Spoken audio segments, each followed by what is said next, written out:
Yo, what's going on, hey guys? Your boy Pony Montana, and in this video, we're going to be going over personnel matchups in Madden 23.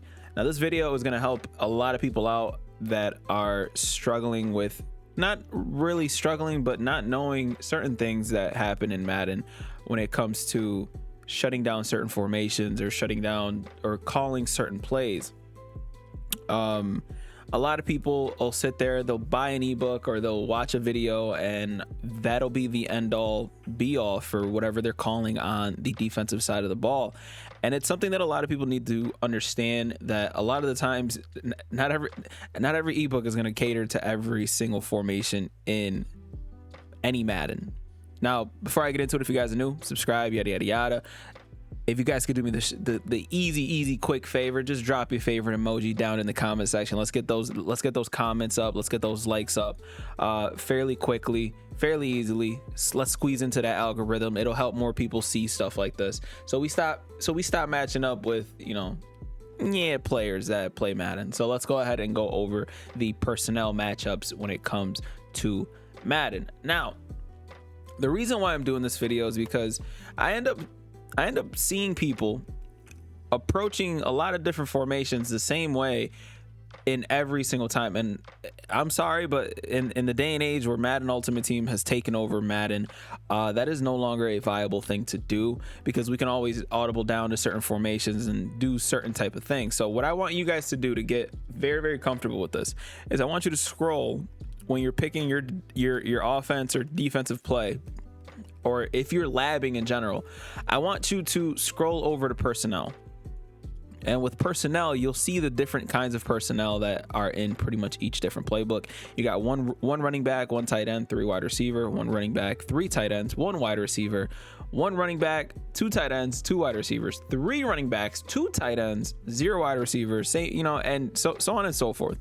So when you look at these, whenever the person on offense is going to call a play, you're gonna notice that it'll pop up and it'll show you what kind of formation and what kind of personnel that person is actually coming out in.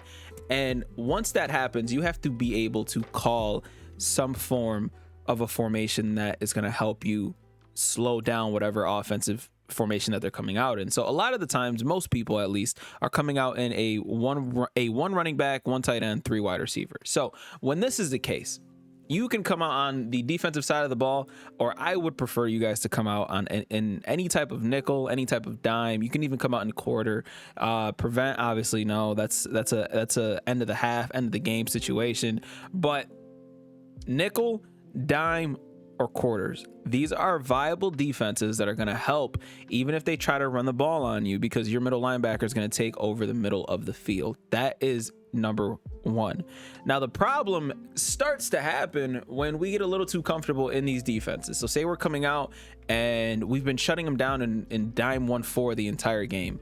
Soon as they come out and their personnel ends up being two wide receivers, two wide receivers, one wide receiver, zero wide receivers, we can't keep coming out in these kind of formations. Yes, you can somewhat shut the run down in this game out of formations like dollar, but that's not, you don't want to live or die by that. You will get more frustrated even if you have inside stuffs as your defensive abilities underneath with the D lineman.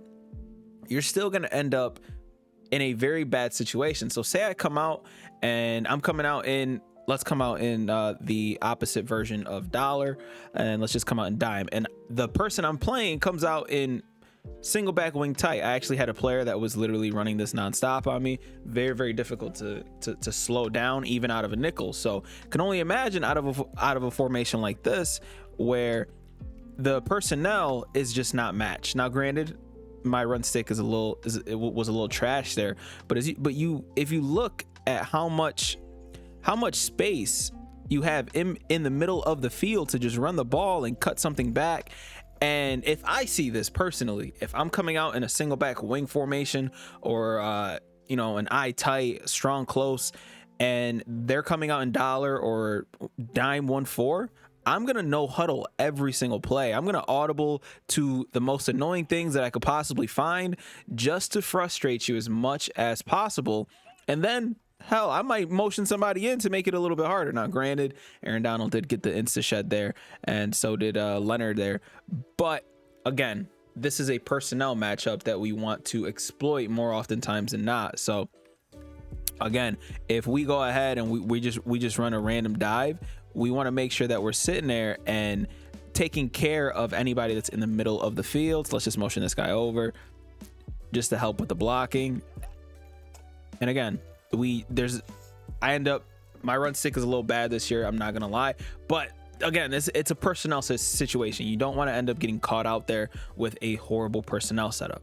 That is pretty much gonna, it's gonna cause you to be more frustrated than not, to be honest.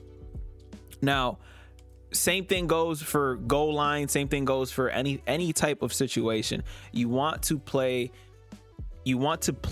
for the personnel, because a lot of the times there are certain formations in the game that will allow you to get weak boxed. And for those of you guys who don't know what being weak boxed is, let's just come out and, you know what, let's come out in wing tight again. Let's just come out in a dive. Actually, let's just come out wing tight Z so we can come out in an actual dive play. And we're gonna come out in this again, but this time we're just gonna make sure that these guys are spies, because I want to showcase what a weak box actually looks like. And what a weak box is, if you notice the guys in the back,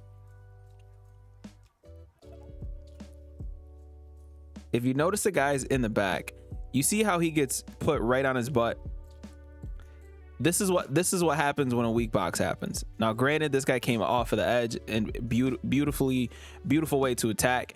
But what we're looking for when it comes to these personnel mismatches are stuff like this, where we're going to end up getting pancakes. And that's what happens when you get weak box. There are certain formations that allow it. I tend to notice that it happens a lot more often when there's a motion or a pulling guard. When there's a pulling guard, it happens a lot more oftentimes than not. But as you can see, we'll always be able to get yardage. Even if your run stick isn't the greatest, you're going to be able to run down whoever it is. You're going to run down throats pretty much, and it's going to be very frustrating for whoever it is that you're playing. So again, it's the same situation. Yards. Now, the last thing that I would like to talk about are actual players on the field. So we're going to go ahead and call a timeout. And a lot of the times, you're going to want your best players to be matched up with the best players. And something that a lot of people do not do this year is go into their coaching adjustments. And I'm specifically talking about cornerbacks here, and change your cornerback matchups to by overall or by speed. Height isn't really that crazy. But I'm typically going to be going by overall, because my MUT team isn't the greatest. And if you guys are playing online with regs, this is a big helpful tip to those of you guys who are playing regs.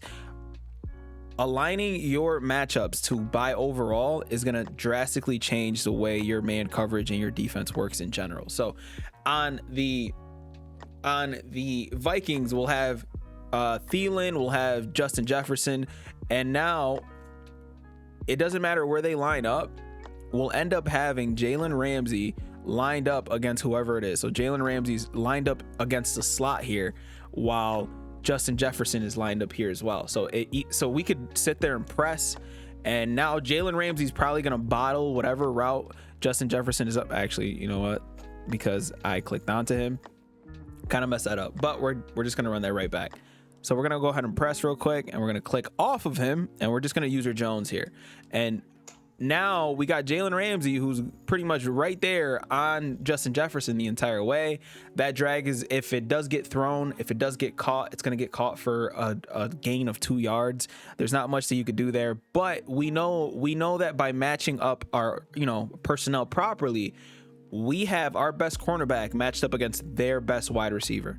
And when that's the case, you're gonna win a lot more matchups. It's gonna be more of a 50-50 thing, instead of that wide receiver completely dominating your defensive player. Because a lot of the times we get caught up, we get lost in the sauce, and we get caught up, and then we end up doing things that we shouldn't be doing, especially when it comes to Madden. Personnel matchups, cornerback matchups, these are things that will make you into a better Madden player. Now, when we talk about the cornerback matchups in Madden Ultimate Team, if you have a God Squad, you have a God Squad. Sorry, but that's just going to be the case. And there's not much that you could do. Your cornerback matchups isn't going to do anything. The only thing that I would do if it was, you know, coming into Madden Ultimate Team is, instead of by overall, I would change this and go to by speed. By the way, for those of you guys who don't know how to get to your coaching adjustments, it's you click the R3 button and then it brings up this little this little screen here where you could change your zone drops, you can change your tackling, your strip offense, whatever the case may be, you can change it all here. So again, quick little tip for those of you guys who are still struggling with aggressive catches: turn your ball in the air defense to swap ball. And since this is a personnel video, if you guys are playing Madden Ultimate Team, I would change this to by speed. And then if you guys are not playing Madden Ultimate Team, I'd change this to by overall. That is it for this video. If you guys appreciate the tips, man, please leave a like, subscribe if you guys are new. If there's anything you guys are struggling with, please leave it down in the comment section. The reason, by the way, if your videos do not get posted, a lot of the times I have a lot of these pre-recorded because I'll go in and I'll record like 3-4 videos. So I'll get through that, and then obviously I'll drop something that you guys might be needing. So yeah, that's it for the video. My name is Pony Montana. As always, 2 fingers, deuces. Have a wonderful day, and peace out.